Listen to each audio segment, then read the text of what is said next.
My own family is a mixed status household. We cannot make even the most basic healthcare decisions without considering cost. We can't pick the providers or practices we feel most comfortable with. My son immigrated to this country with his father when he was 1 year old. They came here fleeing violence and poverty and hoping to find a better life. I've had the privilege of raising him since then. He is almost 4 years old now. He doesn't know anywhere else but Maine as his home. He loves our neighborhood. He loves our community garden plot. He loves the ocean. He talks to all the neighbors when they walk by. He doesn't know yet that he's not considered a person deserving of health care. He doesn't know he is a second-class citizen. He doesn't have to think about it yet, but I do every day. 30 seconds, Ms. Pregnant. We are about to welcome a new child into our family. That child will have access to healthcare coverage, but my son still won't. How can I live with one child being worthy and my other child being unworthy just because of where they were born? How can I feel like a good mom if I can't ensure my child the same healthcare coverage that my newborn will be afforded? I'm urging you to support this bill because healthcare is a human right. Support this bill so I don't have to tell my son why he can't go to the doctor. Support this bill so the thousands of people that I work with in my community can experience the relief of having access to a doctor. Support this bill to protect our communities and to support those who support all of us. Sadly, when I turned 21 and I was still a student without a stable job, I lost my health assurance. Since then, I live under the pressure and the fear of getting sick or getting hospitalized without having enough income. Now that I work mostly with the asylum seekers population, I see the same needs still exist within the community.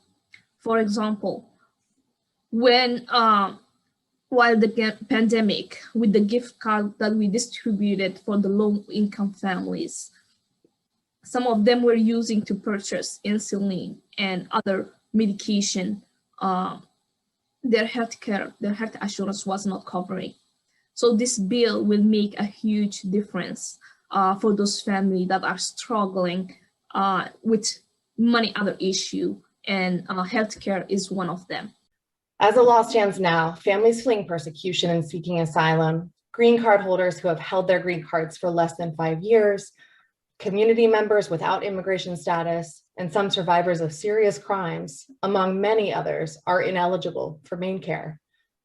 Asylum seekers cannot legally work until sometimes years after arriving to this country, or perhaps even never under a new rule implemented last year in the Trump administration. But they cannot access healthcare even if they have no income. Or think about a permanent resident who has had a green card and been working and paying taxes for 4 years, who still is not eligible for MaineCare. Or what about those Mainers without immigration status who work year in and year out, putting food on our tables, but who must delay life-saving care in fear of medical bankruptcy? MaineCare saves lives and helps families stay healthy. We are all in this together. My organization and many other organizations have worked tirelessly for the last year to address this issue in a pandemic, put shining a light on existing health inequality in the access of healthcare.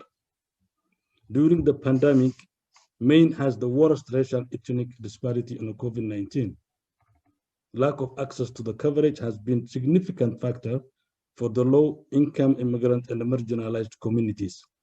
Most of them are frontline workers. Access to medical care means a lot of things. It doesn't just mean regular physicals, access to insulin, or cancer screenings. It means treatment if you're raped. It means treatment if you're hit by an uninsured driver. It means treatment for domestic violence. It means access to mental health care. It means the control of communicable diseases and their transmission. It means lessening the effects of transgenerational trauma. And we know that easing the financial strain on families decreases suicide rates, crime, and domestic violence. In 2016, I collected signature at the polls to expand healthcare. I knew so many low-income people were struggling without healthcare then. They were getting sick because they couldn't afford healthcare and then ending up at the emergency room. We were so happy and a huge number of Mainers came together to pass healthcare expansion. Maine people understand that we need more healthcare and not less. Little did we know at the time that we would face such a huge healthcare crisis as we did last year. I got walking pneumonia. Went from being completely fine that morning to barely being able to breathe that night. And if I didn't have MaineCare, I wouldn't have gone to the hospital. I just wouldn't have, because I couldn't have afforded that bill. But my pneumonia was serious. And it pains me and it angers me, the fact that the difference between me and one of my housekeepers or one of my other employees is that I get to go to the hospital, get medicine, be out of work for a day, and then go back. But they would have to make that decision that I would have made if I didn't have MaineCare, which is to just tough it out, maybe lose a week of work, maybe not make it through that pneumonia because that pneumonia was serious. And the idea that we have a system which allows this to happen to people on a regular basis just because they aren't from this country is insane. Expanding MaineCare to everyone, especially essential workers, is good for the future. But it pains me that we have to make an economic argument to get through to lawmakers because these communities are so exploited in the American economy as is, and their value as humans is so much deeper than their contribution to the U.S. economy.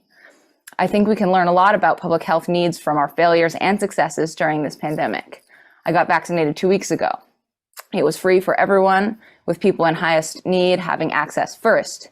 And there were no questions asked, no complicated runarounds with insurance companies, no copays, no nationality or immigration status questions.